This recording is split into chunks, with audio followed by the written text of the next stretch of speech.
Observamos el mundo para comprenderlo y para poder evolucionar.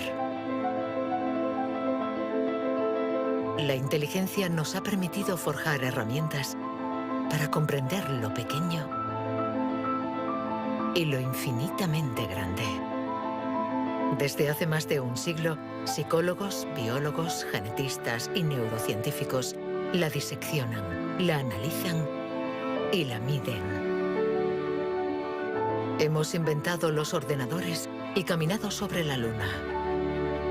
Pero contrariamente a lo que podríamos creer, nuestra inteligencia individual no ha aumentado. Hoy en día, la ciencia explora las diferentes facetas de nuestra inteligencia. Pero, ¿saben en realidad los científicos qué es la inteligencia?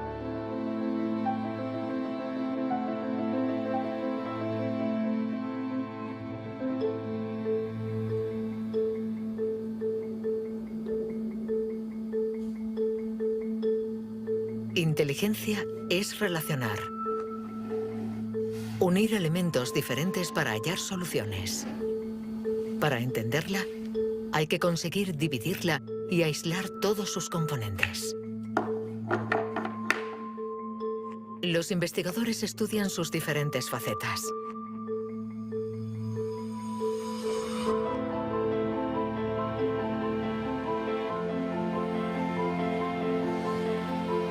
Para medir la inteligencia, una de las primeras propuestas ha sido medir la velocidad a la que reacciona el cerebro.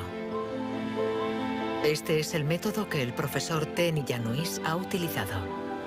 Él ha comparado nuestro tiempo de reacción con el de nuestros ancestros.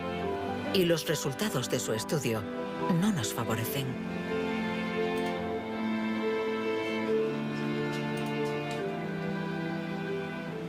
Para medir el tiempo de reacción, mostramos a una persona una luz sobre una pantalla y está pulsando un botón lo más rápido posible. Debe decir si la luz aparece a la derecha o a la izquierda. No es un acto reflejo, sino una información simple que nuestro cerebro debe procesar. Estos estudios sobre el tiempo de reacción son muy antiguos. Muchos de ellos los llevó a cabo Francis Galton, primo de Charles Darwin, entre 1860 y 1880 en Gran Bretaña. Galton hizo pruebas a muchos miles de personas representativas de la población de la época. La gente tenía entonces un tiempo de reacción muy rápido. Nosotros hemos buscado estudios comparables que hubieran sido hechos durante los últimos 120 años y hemos encontrado unos 15. Al compararlos, hemos podido comprobar que durante los últimos 150 años la gente se ha hecho cada vez más y más lenta. Para el profesor T. Yanuis, inteligencia es velocidad. Y nuestro cerebro invierte como media 50 milisegundos más que el de nuestros bisabuelos a la hora de procesar una información simple. 50 milisegundos más puede sonar como un algo ridículamente breve. Pero si pensamos en las miles y miles de decisiones que debemos tomar cada día, y somos un poco más lentos en cada decisión, esto puede tener consecuencias muy, muy importantes.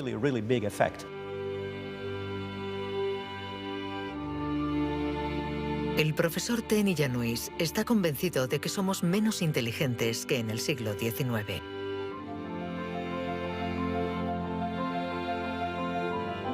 Y la prueba está en la increíble capacidad de invención de este periodo, marcado por una explosión de las innovaciones, de la creatividad, de las ideas. En el siglo XIX hubo muchas innovaciones fantásticas. Hay estudios que muestran que el número de inventos por habitante era 4 veces mayor que hoy en día. El profesor T. Yanuis piensa que nuestra inteligencia está en declive desde hace por lo menos 150 años.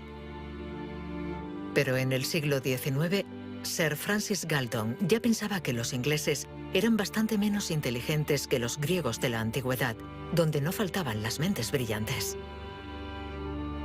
Entonces, y los predecesores de los griegos, los hombres prehistóricos. Es extremadamente difícil medir su inteligencia. Sin embargo, en el Instituto Max Planck de Leipzig intentan responder a esta pregunta reconstruyendo el cerebro de nuestros antepasados de la prehistoria.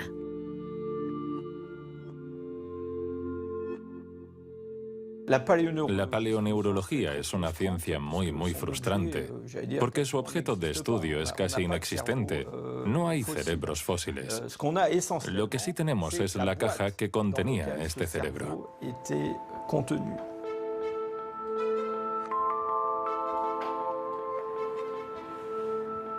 Al comparar nuestro cerebro con el del hombre prehistórico, los científicos han encontrado diferencias no solo en la forma, sino también en el tamaño. Algunos de estos individuos tenían un cerebro más grande que el nuestro.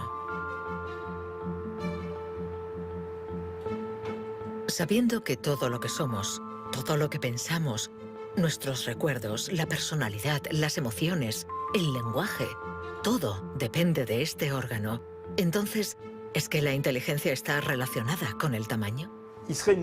Sería absurdo pensar que no hay relación entre el tamaño del cerebro y la complejidad de los comportamientos, es decir, la inteligencia. Esto lo vemos en el reino animal. Los animales llamados más inteligentes, en particular los cetáceos y algunos tipos de delfines, por ejemplo, tienen cerebros muy grandes, con un gran número de neuronas. Por lo tanto, encontramos en ellos algo que también encontramos en los grandes primates y en el hombre.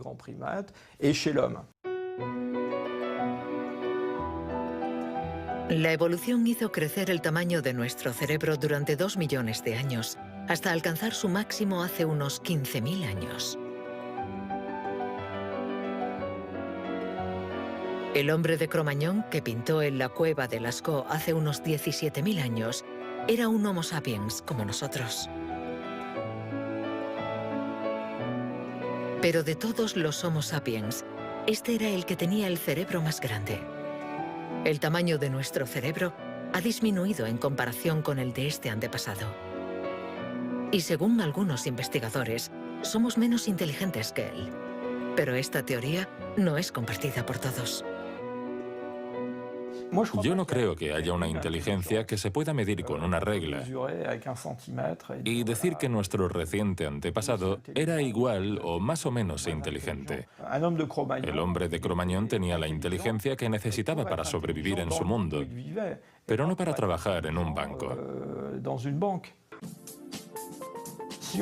Si viajásemos 25.000 años atrás en nuestra máquina del tiempo, para traer al presente al hombre de Cro-Magnon, sin duda se adaptaría al mundo en el que va a tener que vivir. Historically, you guys have struggled to adapt. Yeah, right. Walking upright, discovering fire, inventing the wheel, laying the foundation for all mankind. You're right. Good point. Sorry we couldn't get that to you sooner. Connie, your reaction? We live in a society where the individual ego and the group dynamic are in constant struggle. Response? Yeah, I have a response. What? ¿Más inteligente? ¿Menos inteligente? Cuando intentamos medir la inteligencia, todo se complica. Y sin embargo, lo hacemos continuamente. En las universidades del mundo entero se enseña qué es la inteligencia. Y todos nosotros, sin ser especialistas, la medimos cada día. Todos medimos la inteligencia. Si es usted soltero y va a un bar y conoce a alguien, lo más importante después del físico es la inteligencia. Medimos la inteligencia de la gente siempre. Si hablamos sobre un concepto difícil o hacemos algo que desconocen, ¿cuánto tardan en entenderlo? Medir la inteligencia analizando las respuestas. Evaluando la pertinencia de las acciones. Comparando a los individuos. Un método que dio lugar a la única herramienta de la que disponemos para medir la inteligencia. El cociente intelectual, inventado por Alfred Binet a principios del siglo XX. Alfred Binet criticó bastante a los alienistas, los psiquiatras de la época. que hacían diagnósticos para juzgar la discapacidad intelectual, separando en grandes categorías: los idiotas, que tenían el grado más alto de discapacidad, después los imbéciles y luego los tontos. En opinión de Binet, sus juicios eran discutibles, muy difusos y diferentes de un psiquiatra a otro. Él pensaba que eran necesarios unos criterios objetivos y una única herramienta de evaluación basada en criterios científicos. En 1905, el Ministerio de Educación francés pidió a Binet que encontrara la manera de detectar a los niños con dificultades escolares. Él no tenía ninguna teoría sobre la inteligencia, pero observando a sus hijas, pensó que podría hacer una evaluación a partir del razonamiento, la capacidad de comprensión y la memoria. Lo que finalmente intentó hacer fue encontrar para cada grupo de edad los problemas característicos de ese grupo. Por ejemplo, les enseñaba una foto y les preguntaba qué representaba. Señaló que los niños de 3 años enumeraban lo que había en la imagen. Hay un señor, una señora, un banco, un árbol. Los de 7 u 8 años describían la imagen. Hay un señor y una señora sentados en un banco. Y por último, los de 12 años interpretaban la imagen. ¿Están tristes? ¿O bien el señor está enfermo? Y cosas así. Así, Binet desarrolló junto a Théodore Simon el primer test de inteligencia. Había nacido el clásico test de la edad mental. Es la relación entre la edad mental dada por el resultado del test y la edad real de la persona. La cifra se multiplica por 100 para obtener el cociente intelectual. Si un niño de 10 años resuelve las pruebas de uno de 12, será un niño adelantado y tendrá un cociente de 120. La idea era relacionar el rendimiento de un individuo con el de otros individuos comparables, es decir, los que están exactamente en la misma categoría de edad, la misma cultura, etc. Y, obviamente, partiendo de una serie de puntuaciones en la prueba para una edad determinada. El cociente intelectual es la posición de un individuo comparado con el rendimiento de otros que son como él o ella, es decir, de la misma edad. Le damos al cociente intelectual un poder exagerado, porque pretende medir una cualidad tan particular como la inteligencia. Es difícil resistirse a la tentación de medirse, de compararse. Lo que sí es un poco ridículo es lo que nos encontramos actualmente en Internet, como las páginas web que calculan nuestro cociente intelectual. La gente hace el test, se encuentra con una cifra y la interpreta. Y si, por ejemplo, esta cifra no es buena, pensamos que no somos inteligentes. Es absolutamente catastrófico. El 2. Es ridículo pensar que una cifra defina a una persona. El 4. El 3. Solo un psicólogo hará un test fiable del cociente intelectual. El 2. Ya que debemos saber cómo interpretarlo en relación con el pasado del individuo, su presente El 2 y el 3. y su personalidad. Este cociente mide la inteligencia. Compara a las personas. Pero ¿nos permite saber si nuestra inteligencia ha evolucionado desde que Binet lo inventó hace más de un siglo? ¿Obtenemos mejores resultados en el test hoy? En Nueva Zelanda es donde por primera vez han respondido a esta pregunta. Allí, James Flynn ha hecho un descubrimiento sorprendente que los científicos de todo el mundo han bautizado como el efecto Flynn. El efecto Flynn supone el descubrimiento de que todas las naciones que entraron en la era industrial han obtenido mejoras considerables en los tests de cociente intelectual. He revisado toda la variedad de estas pruebas en 40 países, como en Francia, Holanda o Noruega, donde los jóvenes habían sido llamados al servicio militar. Se les ha dado cada año exactamente el mismo test, y las mejoras son muy evidentes. Hace 1 o 2 generaciones, la gente obtenía una media de 30 respuestas sobre 60. Hoy obtienen 45. Después de evaluar decenas y decenas de estudios, James Flynn ha mostrado que desde hace más de 60 años obtenemos mejores resultados en estos test. ¿Quiere esto decir que ahora somos más inteligentes que nuestros abuelos? Un cambio en el cociente intelectual no significa necesariamente un cambio en la inteligencia. Pongamos un ejemplo. Una persona hace hoy el test por primera vez. Si hace el mismo test al día siguiente, existe un efecto de aprendizaje.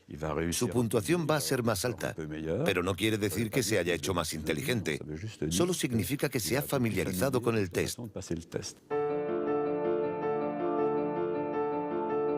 El aumento del cociente intelectual se debe en gran medida al entorno, mejor alimentación y mejor educación. Nuestro cociente aumentaría de 2 a 3 puntos por cada año de escuela, y los años de escolarización han pasado de una media de 6 a principios del siglo XX a los 11 años de hoy en los países industrializados. Todos estos cambios añadidos han incrementado los resultados. Cuando realizamos un test hoy, estamos preparados en la medida en que la escolarización y otra serie de factores nos han dado la capacidad de aplicar nuestra lógica de forma abstracta. Es decir, que podemos ver una serie de números y acertar el siguiente.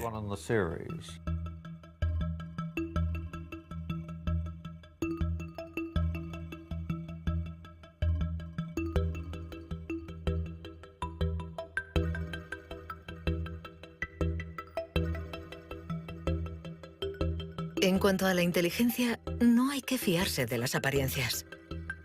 Tener mejores resultados en estos test no implica que seamos más inteligentes. Se trata solamente de que estamos mejor preparados para pasar el test. Nuestra inteligencia es como un músculo que entrenamos para obtener de él todo su potencial, y con el entrenamiento podemos alcanzar nuestros límites. Las cifras lo demuestran. Tras decenios de mejora, los resultados de los test han llegado al tope. Incluso están empeorando en países como Inglaterra, Dinamarca o Noruega. El aumento del cociente intelectual es un fenómeno que ha durado un siglo, pero todos los países terminarán por llegar al tope de este incremento.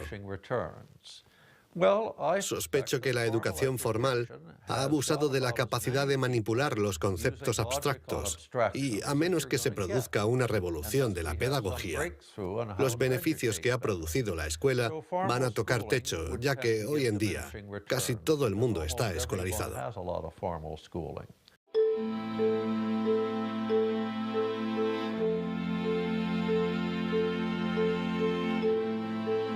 Un cociente estancado. Cerebros cada vez más lentos y más pequeños. ¿Dónde está nuestra inteligencia? Las primeras herramientas para medir la inteligencia se inventaron hace más de un siglo. Y todavía estamos influenciados por las teorías de Sir Francis Galton y Alfred Binet. Pero hoy podemos llegar más lejos.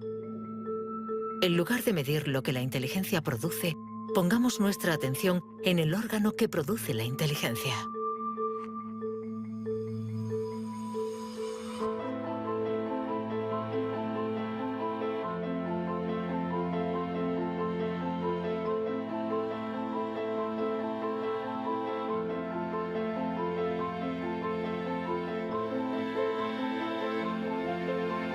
Richard Heyer es psicólogo y neurocientífico en la Universidad Irvine de California. Desde hace más de 30 años, intenta averiguar cómo es un cerebro inteligente. Gracias a los progresos de los instrumentos de observación, Heyer y su colega, el profesor Rex Jung, investigan en qué lugar del cerebro se aloja la inteligencia. Veamos el cerebro de Richard Hayer. Vemos un bonito cerebro. El doctor Hayer es una persona brillante e inteligente y vemos todas las regiones que sustentan su inteligencia.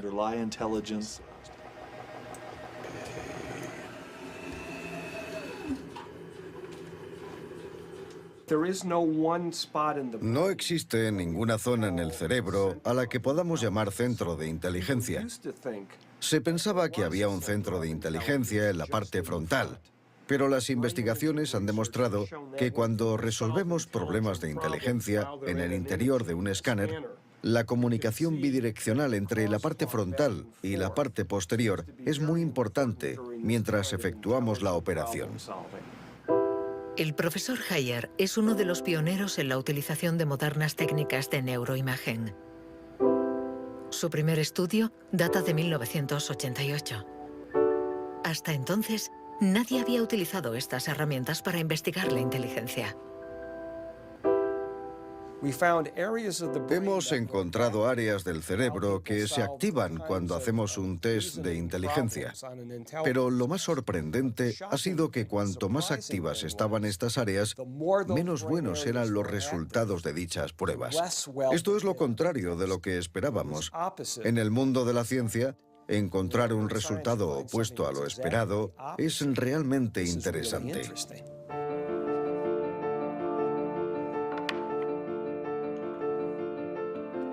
Un cerebro inteligente no es un cerebro que funciona más, sino todo lo contrario. Es un cerebro que funciona menos. Esto es lo que llamamos neuroeficacia. Ser inteligente consiste en resolver un problema con el mínimo esfuerzo.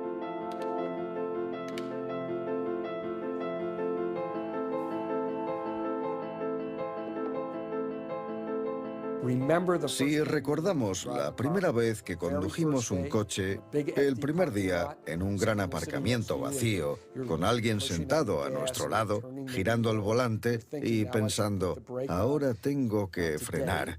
Sin embargo, hoy conducimos en medio del tráfico de una ciudad desconocida y aún así podemos charlar con los acompañantes, porque nuestro cerebro es ahora mucho más eficaz. Por lo tanto, un alto nivel de inteligencia no está necesariamente ligado a un cerebro que trabaja más, sino a una transmisión más eficaz de la información entre las zonas importantes del cerebro. Cuando se piensa en un proceso tan complejo como la inteligencia, debemos imaginar que el cerebro es como una orquesta con distintas secciones. Pero el verdadero misterio está en cómo interactúan estas secciones, porque, como sabemos, esta orquesta no tiene director. Si el cerebro es una orquesta, entonces la inteligencia es la música.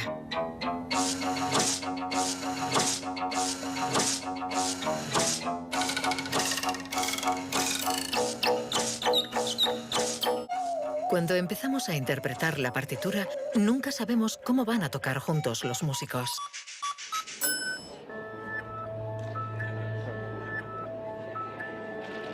En la Universidad de la Sorbona, el profesor Olivier Houdet busca un director para esta orquesta. Para encontrarlo, mide la actividad eléctrica del cerebro mientras los niños resuelven problemas. Lo que le interesa es lo que él mismo llama bugs de inteligencia. Mostramos a un niño una imagen con 1, 2, 3, 4, 5 babars separados y 5 babars juntos. Y le preguntamos si hay el mismo número de babars en la parte de arriba y en la de abajo. Hasta los 7 u 8 años, todos los niños del mundo responderían, hay más arriba, porque la imagen es más larga. El cerebro de los niños es fácil de engañar por la inteligencia visioespacial, según la cual longitud es igual a número. Esto significa que tenemos caminos neuronales distintos para resolver una misma tarea.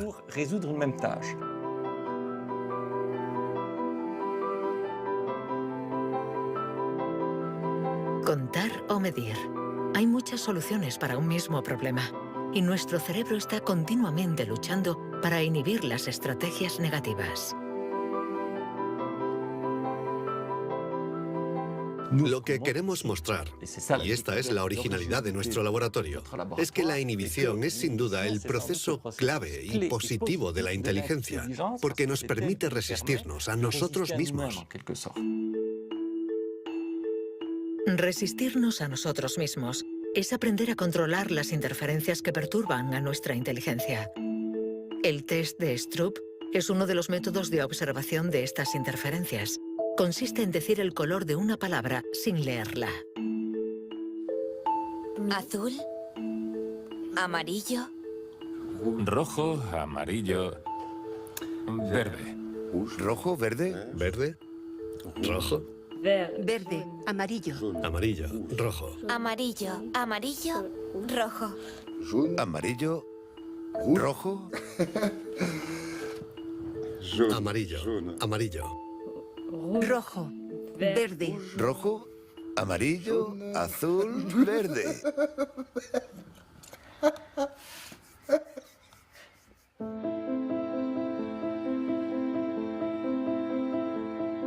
Para resolver un problema usamos diferentes regiones del cerebro unidas entre sí, pero que a veces entran en competencia. Pero ¿cómo se comunican las diferentes regiones? Este tema le interesa al profesor Douglas Fields, del Instituto Nacional de la Salud de Washington. El cerebro está hecho de dos clases de tejidos, materia blanca y materia gris. Todos hemos oído hablar de la materia gris, que es donde se encuentran las neuronas, en la superficie del cerebro. Pero debajo hay miles de conexiones, de cables, de axones que conectan las neuronas formando circuitos. Y es de color blanco porque estos axones están aislados por una membrana celular llamada mielina.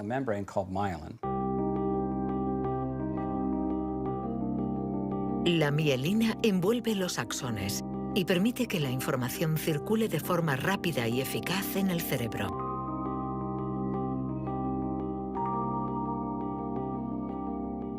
Cuando nace un niño, su cerebro no está maduro. Sus funciones son mínimas. Un bebé no puede hacer casi nada. No puede alimentarse, su visión es muy limitada, no puede andar ni sujetar su cabeza. Esto se debe a que nuestro cerebro está siendo permanentemente moldeado por el entorno. Y una de las cosas más interesantes respecto a la mielina es que se forma después de nacer. La mielina es esencial para que la información circule de forma eficaz por el cerebro. Es esencial para nuestra inteligencia. Pero en la actualidad, la formación de la mielina está alterada. Barbara Demnex, endocrinóloga del Museo de Historia Natural de París, estudia cómo nuestra inteligencia está amenazada por uno de los azotes del siglo XXI. La contaminación. En cualquier parte del mundo donde vivas, estarás expuesto a ciertas sustancias químicas que interfieren en el funcionamiento de la hormona tiroidea. Esta es la hormona producida por la glándula tiroides que está en la base del cuello. Es necesaria para el desarrollo del cerebro desde las primeras etapas del feto hasta una edad más avanzada como la mía, para asegurar el mantenimiento de las funciones mentales, incluida la mielinización. La Autoridad Europea de Seguridad Alimentaria ha analizado 297 pesticidas. Entre ellos, más de 100 afectan al funcionamiento de la hormona tiroidea, como el bisfenol A, el PCB y los productos ignífugos. Productos químicos con los que estamos en contacto a diario. El equipo de Barbara Demnex ha demostrado que estos productos bloquean los receptores específicos de la hormona tiroidea de cada una de las células cerebrales y los efectos son considerables. Hay una evidencia sólida.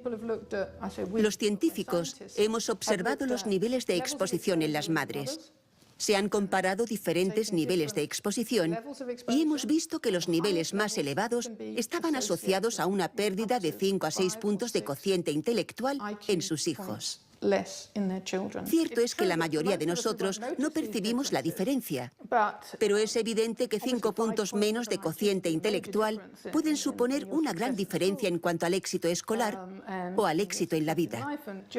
Y saberlo puede ser muy preocupante para los padres.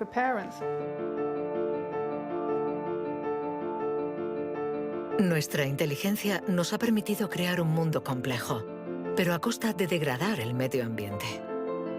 Y podríamos estar pagando el precio si esta degradación afecta a nuestro cerebro, actuando, por ejemplo, sobre la mielina. Pero si este fenómeno se confirma, ¿qué haremos? Durante más de un siglo, hemos pensado que los procesos mentales se debían solo a la actividad eléctrica de las neuronas.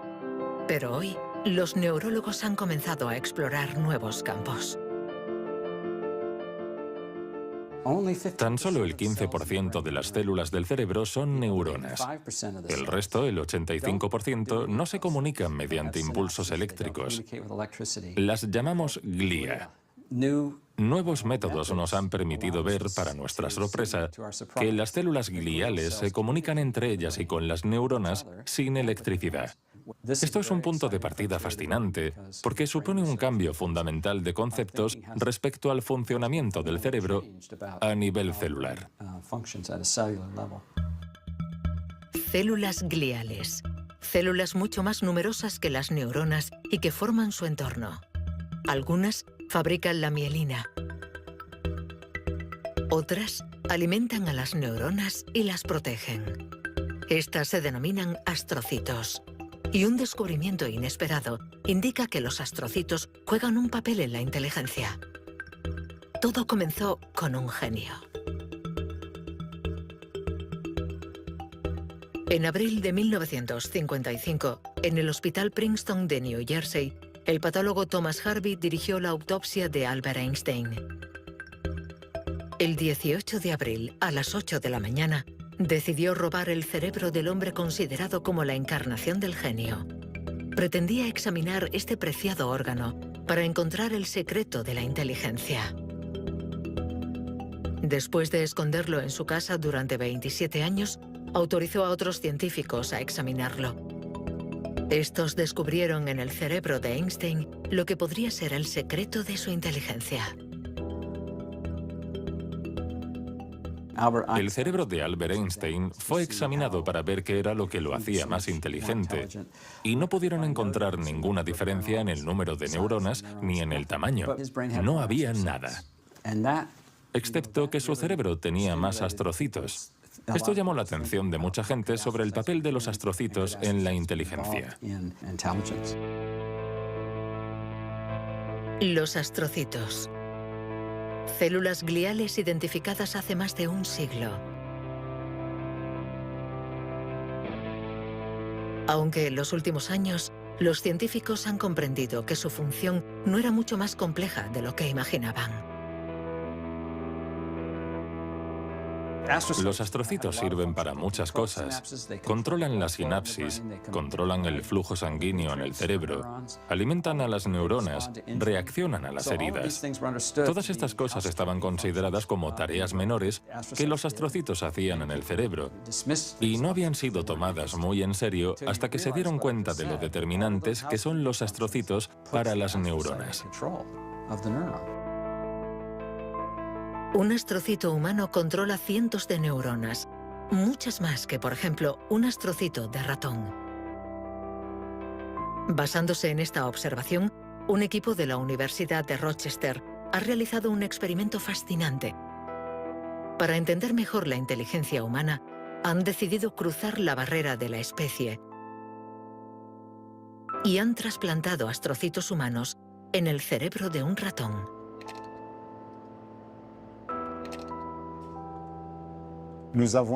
Hemos trasplantado astrocitos humanos en ratones y el trasplante invadió literalmente todo su cerebro.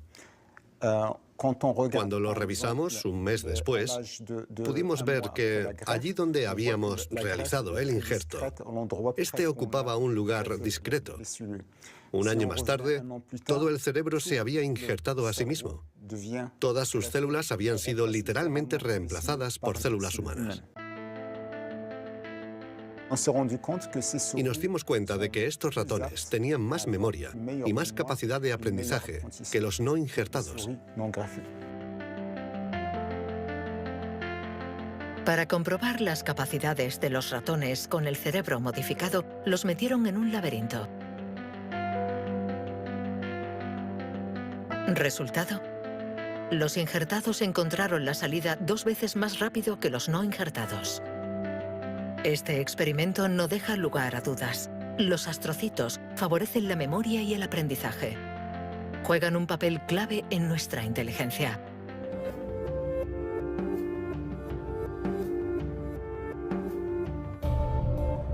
La inteligencia se refleja en el funcionamiento del cerebro. Pero ¿cómo se explica la diferencia entre las inteligencias de nuestros colegas, amigos o padres?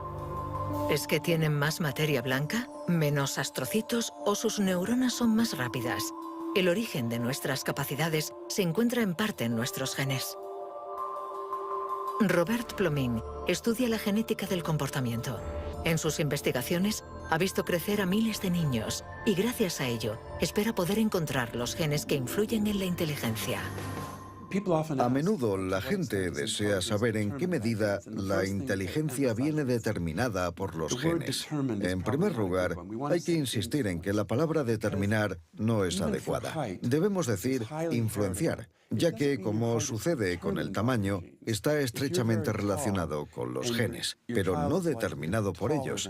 Si somos altos, es probable que nuestros hijos sean más altos que la media, pero si están mal alimentados o enfermos, serán más bajos. Esto no es determinar, es influenciar. En otras palabras, los genes nos dan el potencial y el entorno decide el resultado final. Para entender las relaciones complejas entre genes e inteligencia, Robert Plomin ha realizado miles de test en gemelos.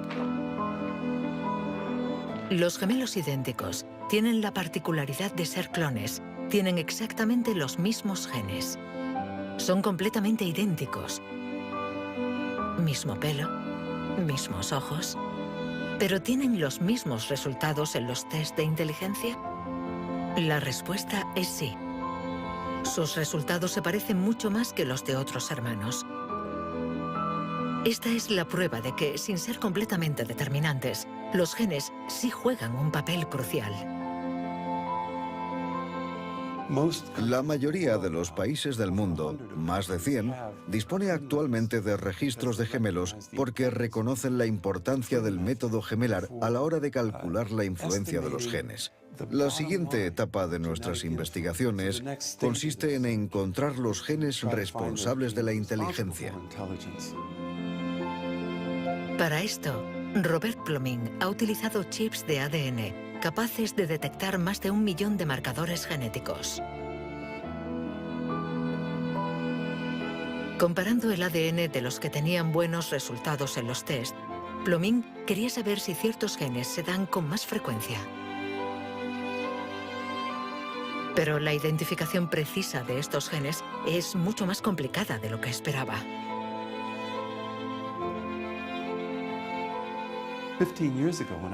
Hace 15 años, cuando comencé a buscar los genes de la inteligencia, nadie imaginaba que sería una tarea tan difícil. Pudimos identificar más de 300 genes que influyen sobre la inteligencia. El problema era que habíamos estudiado solo el 1%.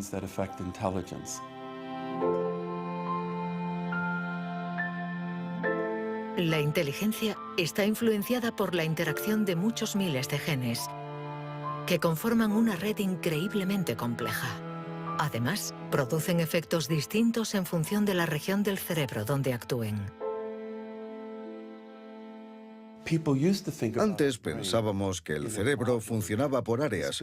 Esta área controla el lenguaje, esta hace otra cosa. El cuerpo calloso comunica los hemisferios. Hoy nos hemos dado cuenta de que esto era ficción y que el cerebro actúa de forma más global.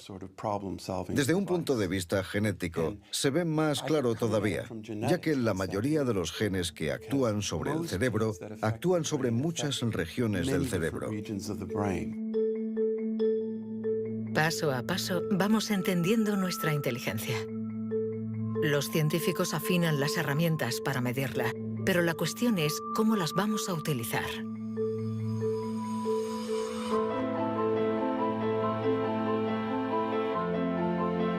La inteligencia es lo que mejor predice nuestro nivel de estudios o nuestro empleo.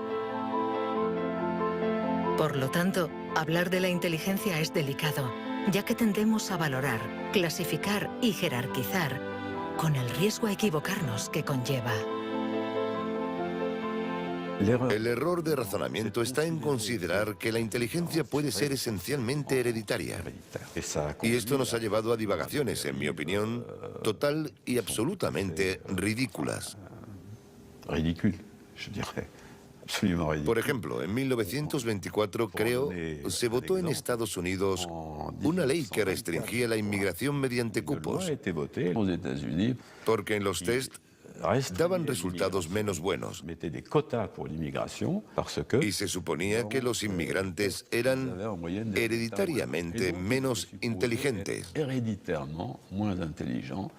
Se limitó, pues, su entrada al país para evitar un descenso en la media. Como sabemos, entraban por la isla de Ellis, frente a Nueva York, donde muchos de ellos eran devueltos, sobre todo aquellos que se anticiparon al auge del nazismo. Pienso especialmente en los judíos de Europa del Este que fueron expulsados por razones absolutamente estúpidas. Durante mucho tiempo, creímos que nuestro origen era determinante y que nuestra herencia controlaba nuestras vidas. Después, por suerte, la ciencia ha abandonado esta visión determinista. Pero la inteligencia es algo especial. Un tema tan sensible que los pasos en falso han marcado su historia. William Shockley, físico visionario y premio Nobel por su descubrimiento del transistor, resultó menos brillante en sus estudios sobre la inteligencia. Dr. Shockley, if you could answer it yes or no, I would appreciate it. Do you believe that black people are inferior in intelligence because of their heredity?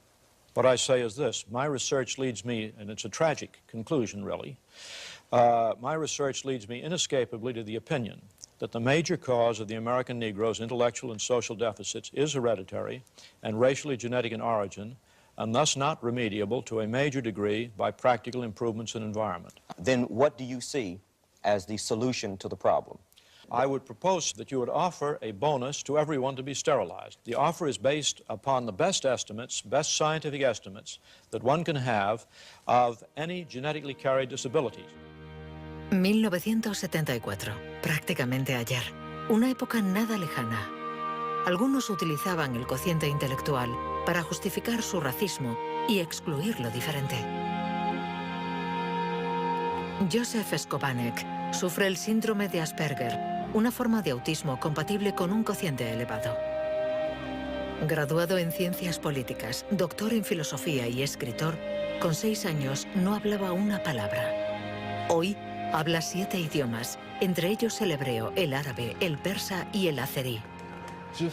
Yo formaba parte de esos niños cuyo destino era la basura. Durante mucho tiempo nos dijeron que las personas autistas eran deficientes intelectuales.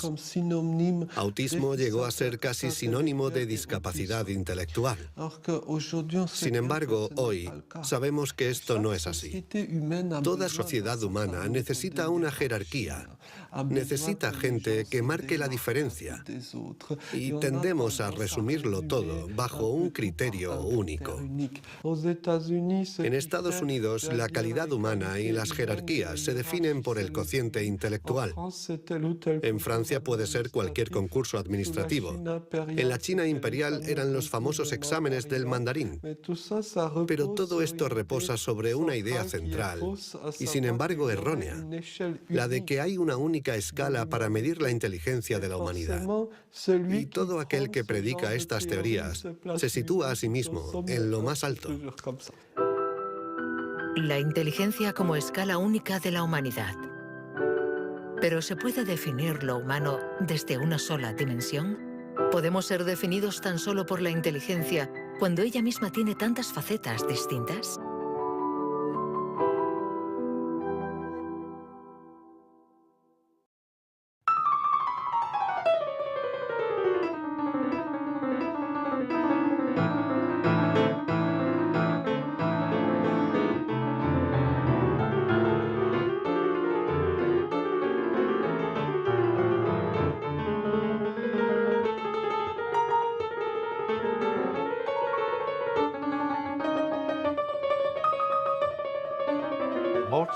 Nos han dicho siempre que Mozart podía tener en la mente una sinfonía entera.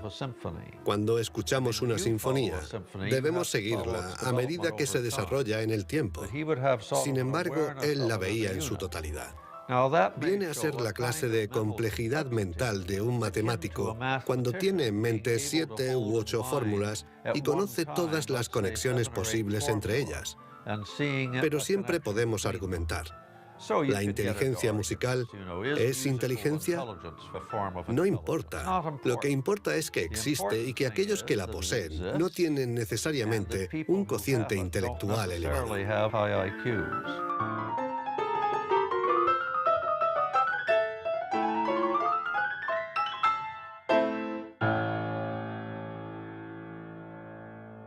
Siempre ha existido una reticencia a considerar que existen formas distintas de inteligencia y una cierta tendencia a querer determinar un cociente intelectual general. Una única escala de inteligencia donde podemos situarnos por encima o por debajo. Pero la realidad lo contradice. Existen numerosas formas de inteligencia y podemos tener un nivel muy alto en algunas de ellas y un bajo nivel en otras. Esta idea estaba en los primeros estudios sobre la inteligencia. Hoy, los científicos ya han aceptado que sea cual sea el método utilizado, no van a conseguir medir la inteligencia con una escala única.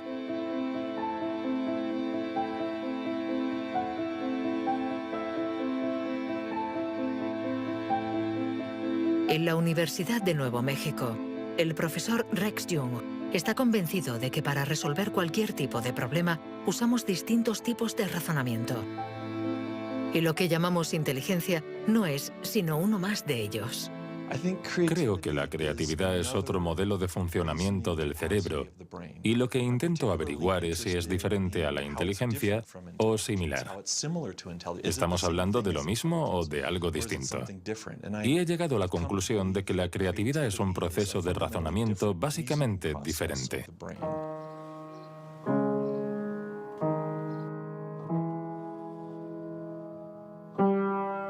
Leer una partitura es ser inteligente utilizando nuestros conocimientos.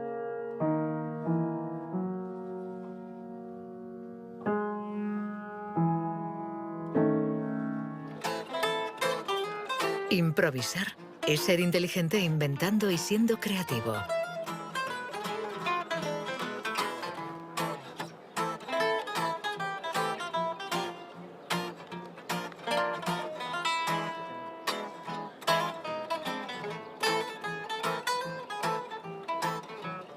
Un músico puede ser a la vez inteligente y creativo, un sujeto de estudio ideal.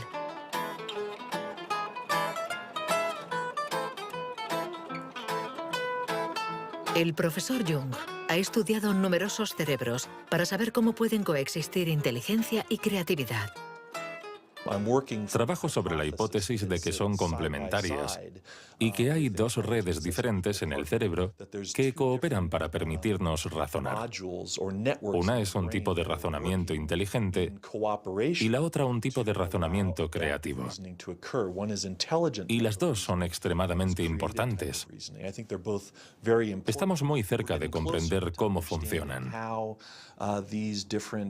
Nuestra teoría es que la red de la inteligencia se sitúa sobre todo en la superficie del cerebro. Con la creatividad las cosas son diferentes, porque depende principalmente de la llamada red de modo por defecto, situada en el interior del cerebro.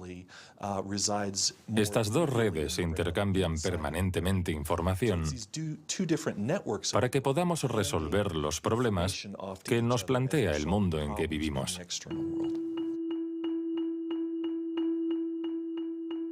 Todos hemos experimentado esa sensación de una idea que surge de no se sabe dónde con la fuerza de la evidencia. Lo que nos revelan los neurocientíficos es que la forma de razonamiento inventivo creativo es una única forma de razonamiento. ¿Podemos ser inteligentes sin ser creativos? ¿O creativos sin ser inteligentes? ¿Esta cuestión tiene sentido? Para evolucionar de forma inteligente, ¿no necesitamos todos los recursos de nuestra mente? No podemos ser creativos, por ejemplo, en física, si solo tenemos formación en física. Para ser creativos en física, necesitamos estar educados en ese universo extraño y poder utilizar y reutilizar los mecanismos mentales que hemos aprendido en otros contextos. El problema de las investigaciones estériles es que se encierran en su burbuja y no dan ni reciben información. Por el contrario, las personas creativas son aquellas que importan ideas de un universo a otro.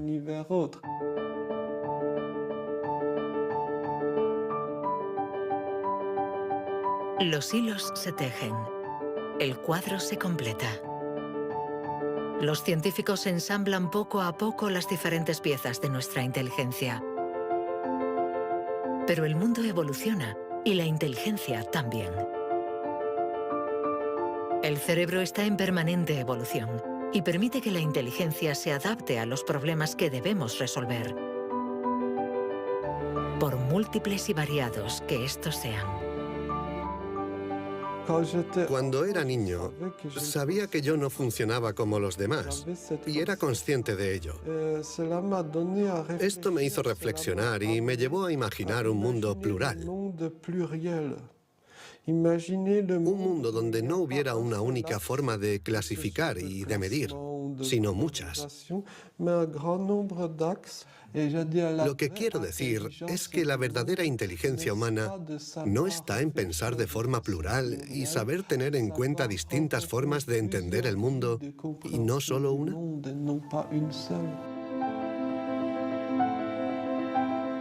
El papel de la ciencia no debe ser el de decir si somos más o menos inteligentes que nuestros vecinos o que nuestros antepasados, sino el de ayudarnos a entender cómo funciona nuestro cerebro.